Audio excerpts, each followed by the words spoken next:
Hi, I'm Dominique Bally, I'm Gracie Henderson. And I'm Calli, Behler. and we focused our project on mental health education in K through 12 schools around Sonoma County. The current problem that we would like to address throughout this presentation is the lack of awareness of mental health in schools and curriculums across our country. Oftentimes, students experience emotions and feelings that they may be unaware of or that they are aware of, and it can come from relationships, their backgrounds, their home lives, and they have no one else to go to, which is why we believe that educators need to be that helping hand for students and incorporate ideas and resources that they can use in their classroom to make sure that students receive the help that they need. We believe that mental health is very important and it can affect a child's life immensely, whether it's good or bad. And we just believe that educators need to be there for their students and incorporate resources that they can use throughout this. So to address this problem, we included some resources for teachers to go to that are around Sonoma County, and they can click on these buttons and easily find access to these resources that could help out them and their students alike. We also included some books. Some of these books are just for the teacher to figure out how they can include mental health into their lesson plans, and some are also for the teachers to put on in their library. So we included some for elementary, middle school books, and high school books that the teachers can use for their students to read into the classroom. We also included some interviews that we conducted that were in Sonoma County to help us figure out what is going on in the classroom, what students know about mental health, and what should be taught in the classroom for mental health. And we also included some easy lesson plans that could be incorporated in the classroom, so teachers could come on our website and quickly find an easy lesson plan that they could use to help teach their students about mental health and what it means. We created this website for easy access to all resources that we have shown you today. We created a website so that it could easily get around to teachers and they could pass it on to other educators around them in hopes to kind of get everywhere. So everyone has access to this website to better mental health in the classroom. You could reach us at our emails that are on our website. And if you have any questions, that is the best way to reach us. Thank you. Thank you.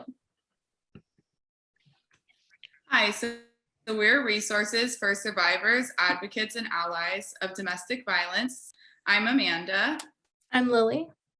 I'm Shannon. And so the reason we chose this topic is because family and domestic violence is one of the most common problems in the US, affecting an estimated 10 million people every year. Domestic violence is so common that 1 in 4 women will experience some type of violence in their lifetime, yet there are currently not enough resources that are easy to find in one place for victims of domestic violence in Sonoma County and the surrounding counties. Finding resources should be easy and accessible for anyone facing abuse. In order to combat this problem, we gathered a list of resources in Sonoma County, San Francisco, and Oakland, Marin County, and Richmond, and we compiled and organized these resources into an easy-to-use website. We also added information for advocates and allies in order to support survivors. On top of that, we created a card which has a link to our website that we each handed out in different areas of our community. So here's our website. On the front page, you see the national hotline as well as links to the different resources in the different areas. And then at the very top on each of the pages is a quick exit button in case you need to leave the page immediately. And it takes you to the Google homepage.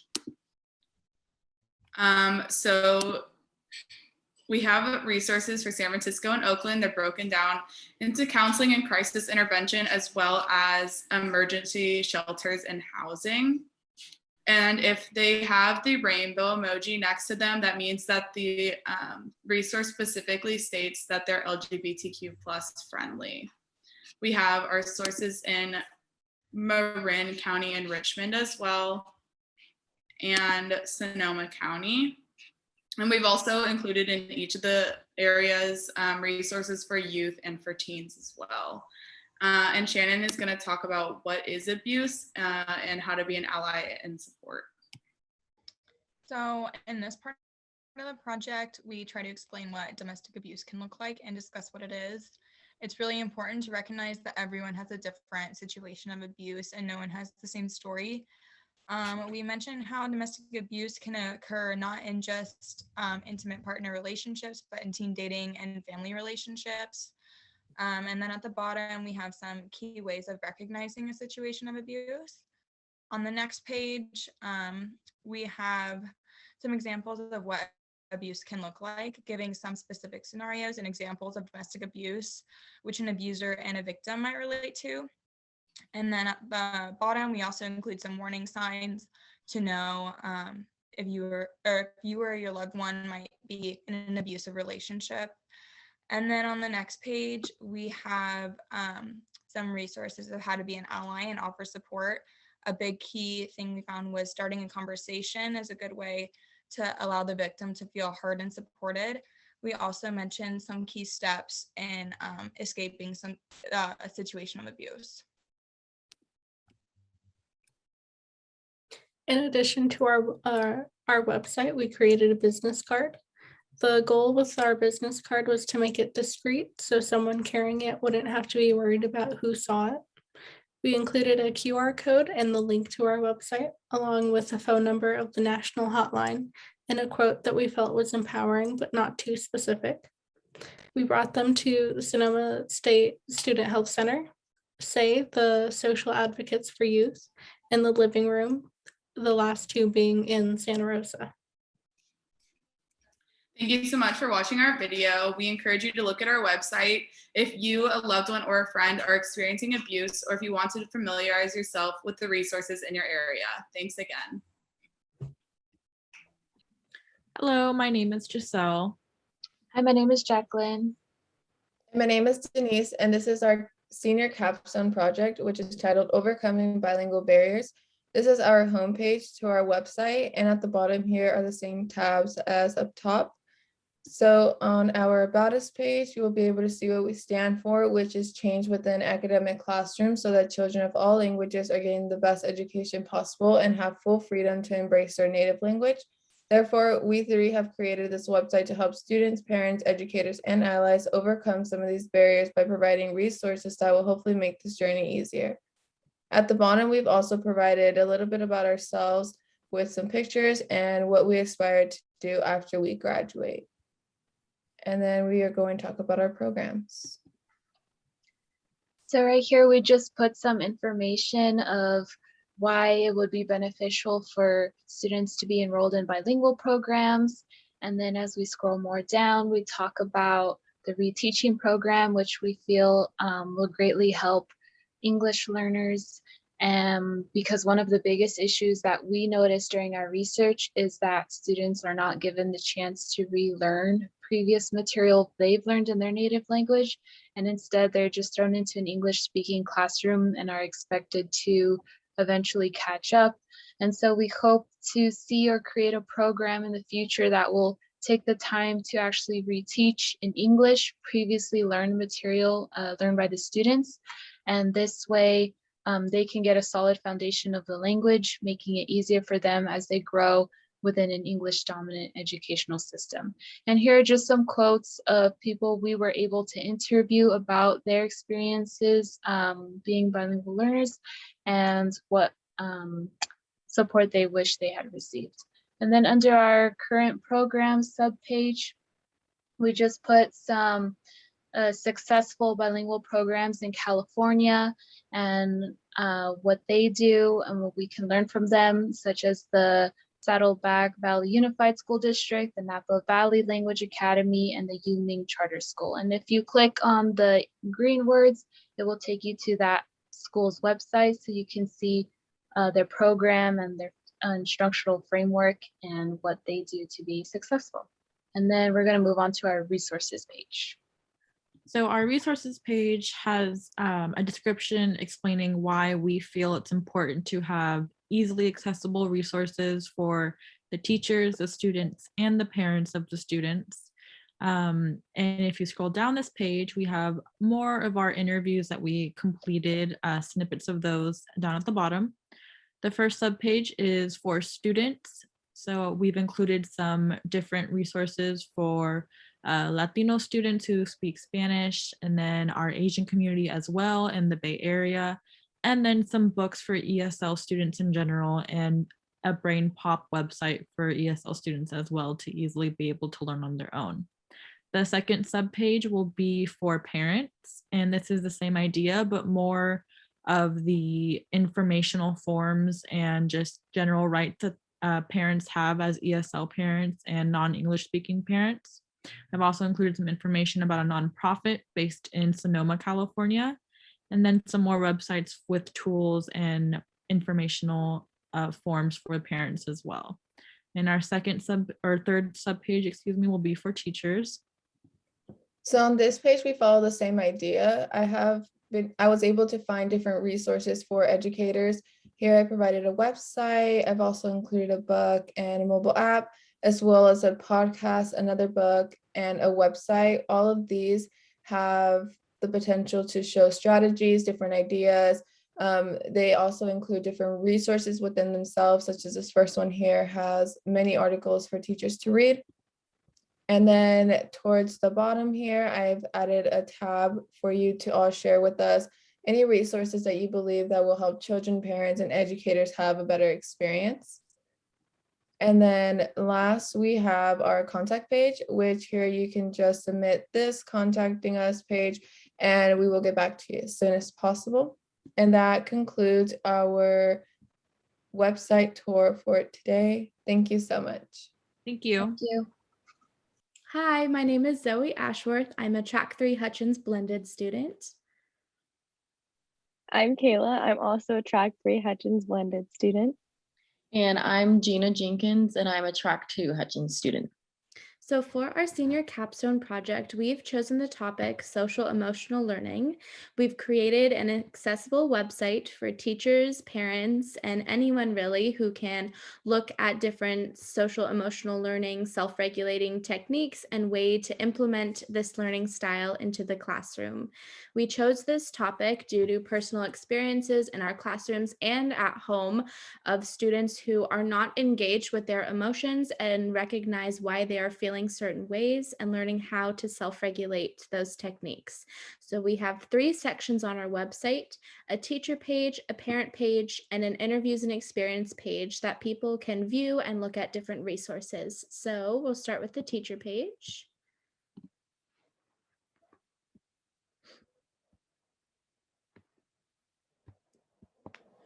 Again, with me, sorry. There's the teacher page, and there's resources such as an online library, lessons and implementations, and more resources. So you can click on, there's 3 pages, you can click on whichever one. First, we have the implementation and lesson plans. You'll find a couple of great lesson plans on there, as well as key elements of SEL. And then if you go to the online library, there are a few books on there that you can see about purchasing or looking into getting your hands on one. They're all great books. And then there's also a website on here called Lucky Little Learners that has dozens and dozens of children's books that you could put into your classroom library or choose for read alouds in class. And then we have resources. There are 4 different websites on here, and they all have direct links to the website if you want to visit them. They all have great resources as well. And then if you scroll all the way to the bottom, you'll find a few more videos to further your learning on social emotional learning or to use as a resource for yourself. All right, and we also created a parent page. Now, Zoe, Kayla, and I are not parents ourselves, but we wanted to create this platform to help give accessible resources for parents so that they can learn more about social emotional learning and to implement it in their households. And we also have an online library, and we list just a few books that we thought would be great for parents to read, but there are many more that can help them learn more about social emotional learning. And we also provided resources and provided the links to them as well, just so they can learn more about these. And yeah.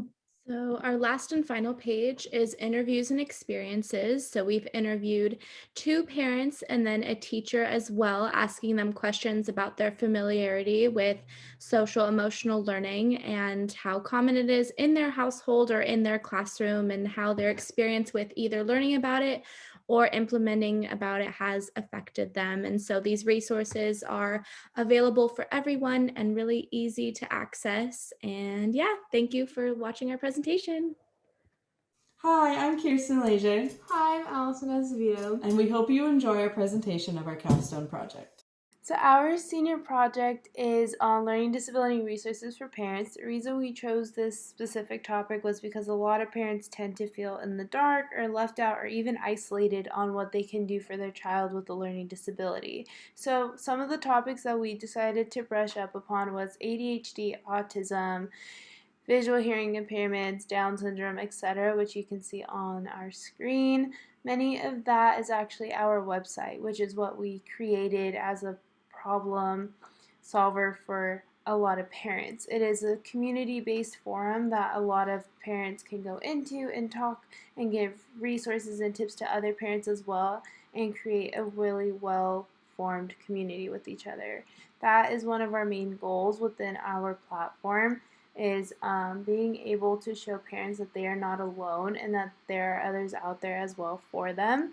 As you can see at each one, I provided a post about each different learning disability or intellectual disability, and it really just addresses what each one is about, and if their child has that, that is where they can go, but as well as they can dive into other forums as well.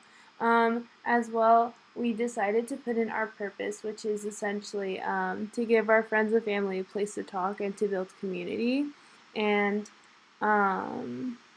our forums are just a place where everyone can just talk and feel comfortable with one another. And as well as underneath, I provided a lot of different resources for each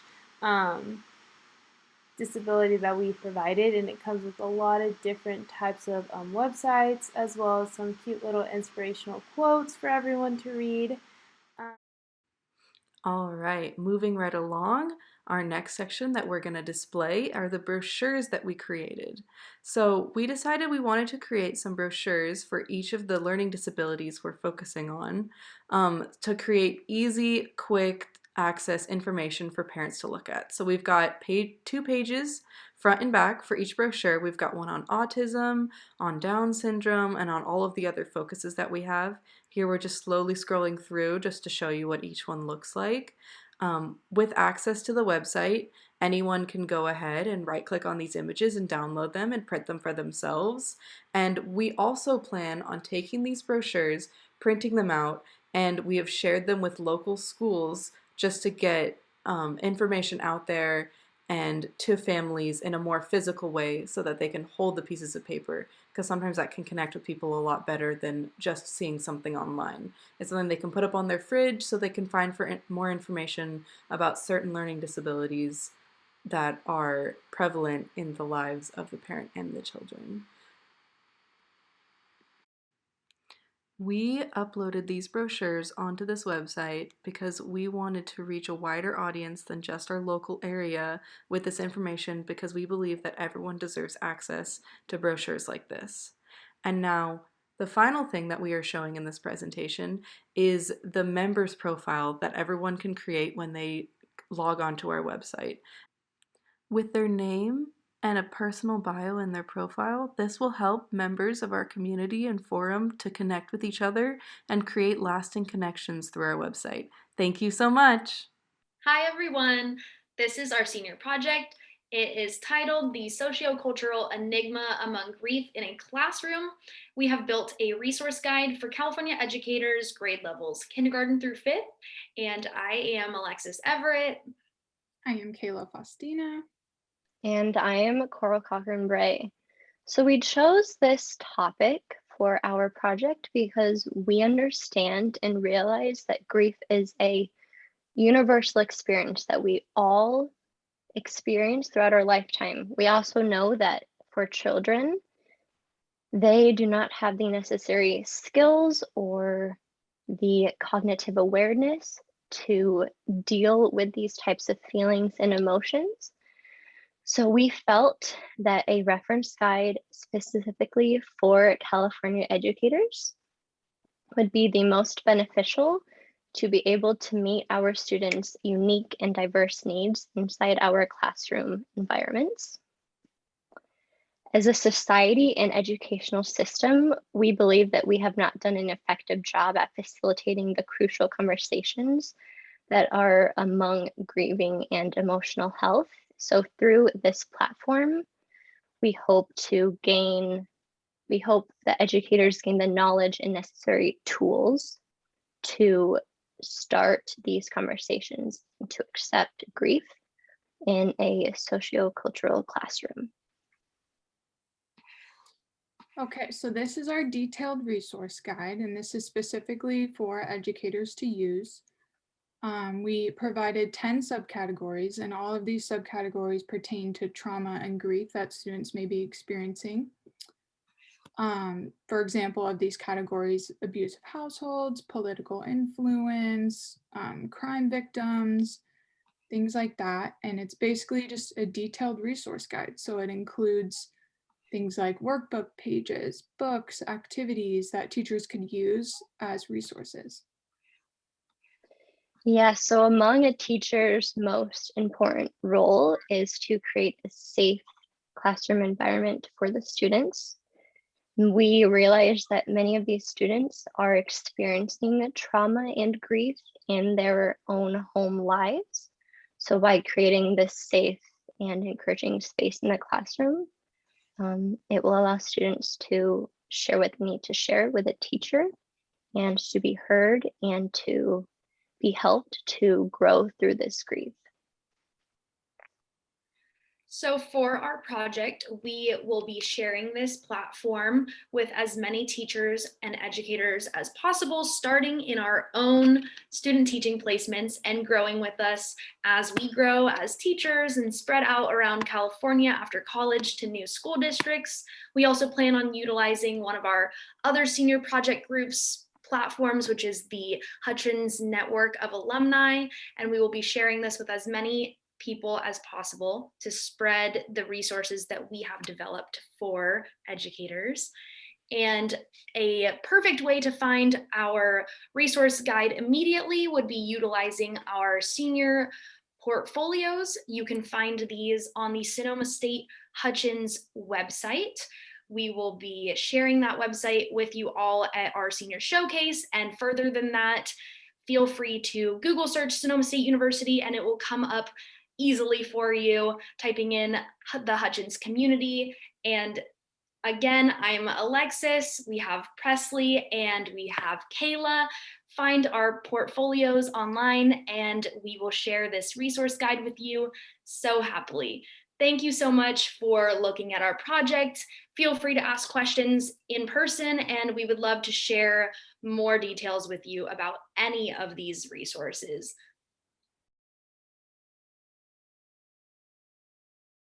Hi everyone, my name is Samantha Walther. I am a Track 3 Hutchins major graduating in December with my bachelor's in liberal studies, and my favorite Hutchins memory is going to all the field trips with some of the people that I have met throughout Hutchins and getting to experience new things with a bunch of new friends.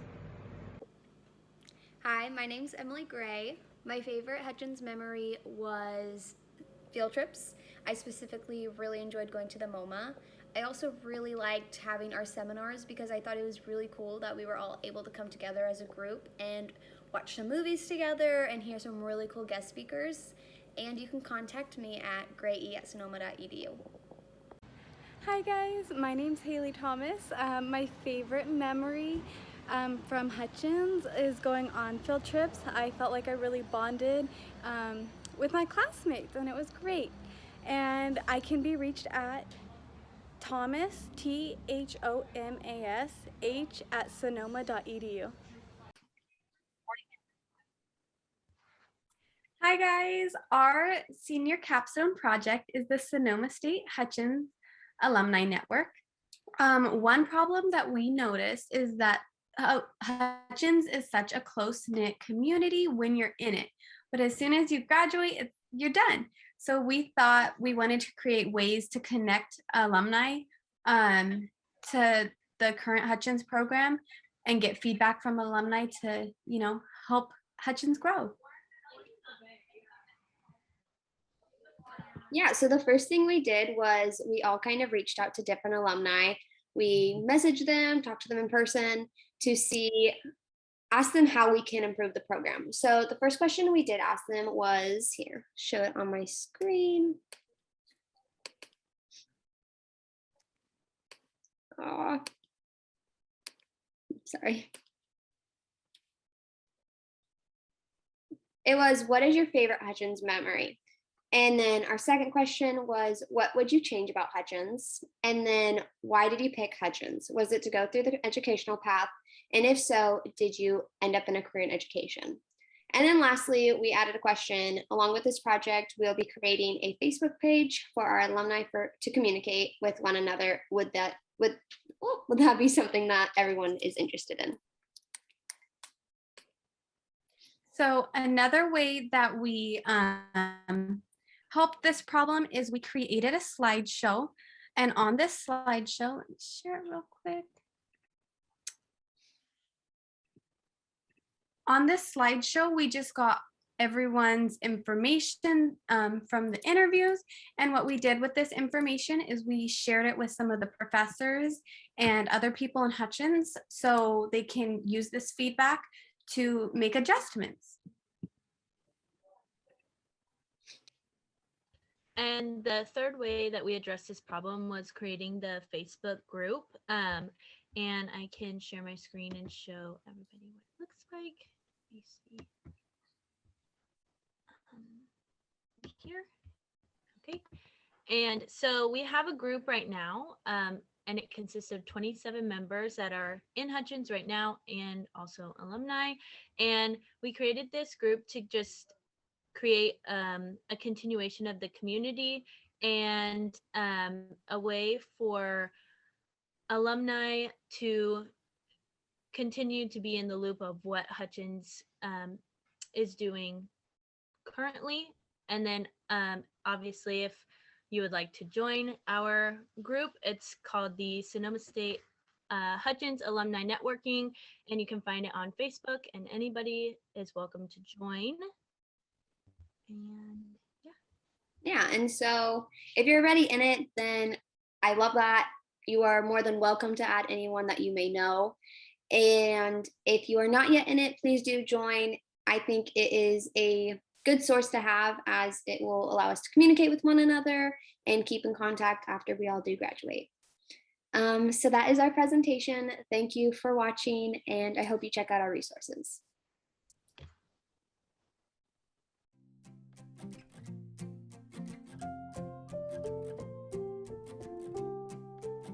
Hi, I'm Clara George, and we decided to do our project on respect for students in the classroom. This was really important to us because a lot of us have experienced times where unfortunately respect was not given to students from their professors, and we wanted to create a safe space where we can talk about it and have a discussion. So we have provided in our presentation a lot of accounts of what it's like when there isn't respect coming from professors towards their students. Some of these include news articles and even a petition on change.org. So if you've experienced anything like this, you can turn to those to see other experiences from students, to know that you're not alone and that there is something that you can do about it to create a change.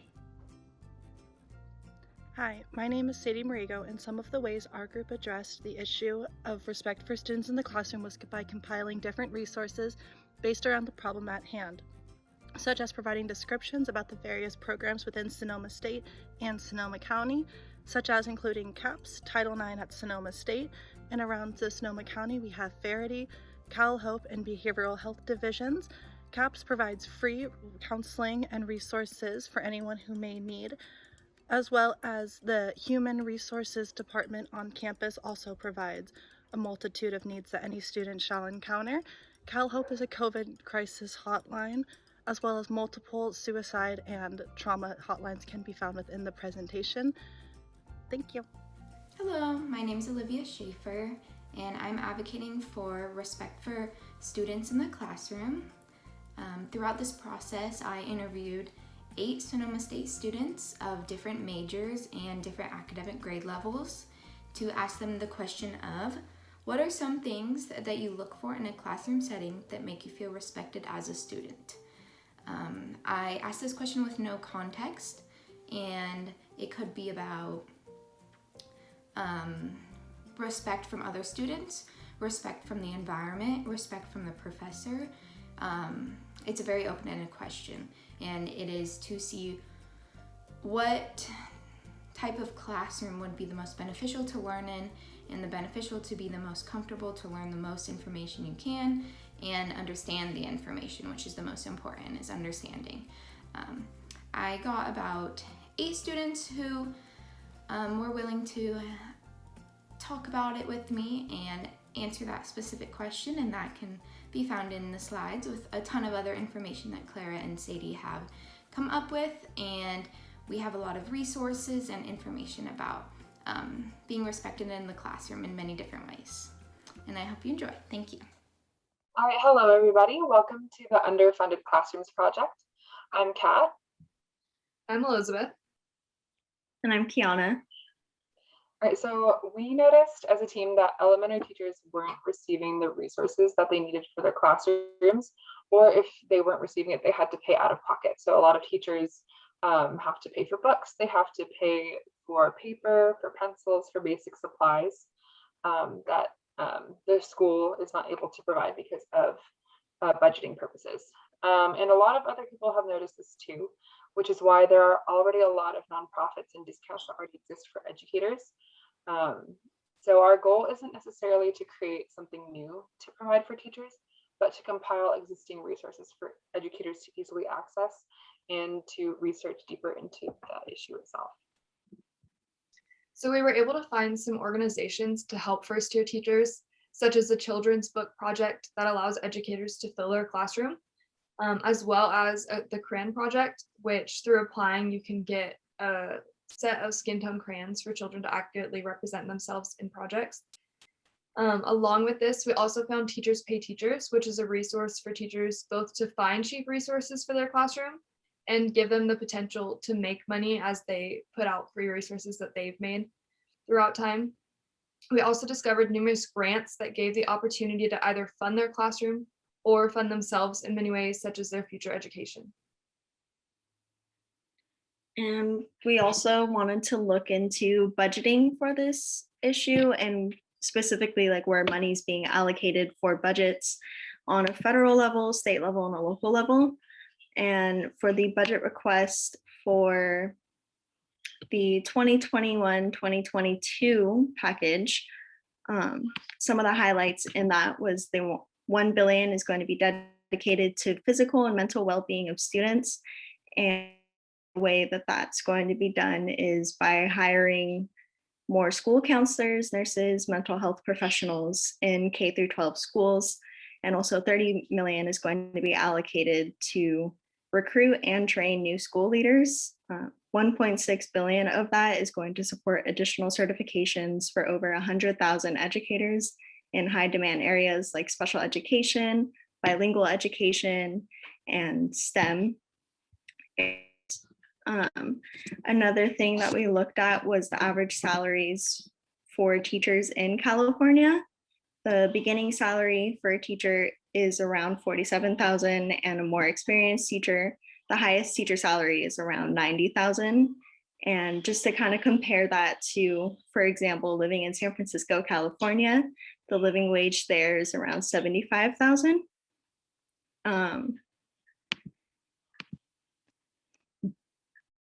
So we were able to do some interviews from teachers in the field, and it was interesting to see the difference in spending for their classrooms. Some of them spending around $300 and others hoping for less than $2,000.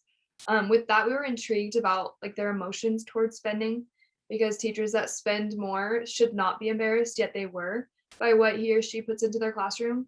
It's interesting to see all the different teachers' answers and how they differed from each other. Right. And this issue isn't going to resolve overnight. A lot of the teachers that we spoke to had either been really resourceful and figured it out themselves, or didn't think that the financial issue is going to be resolved in the future. So we wanted to be realistic, so that's why we compile these resources. But as Kiana was mentioning before, we also wanted to research more deeply into why there was an issue in the first place. There are a lot of people already advocating for better teacher pay and better allocation of funds. And we as a team are just a small part of it. But we hope that these resources come of use to you, or that you know someone who would benefit from our project. Thank you for listening.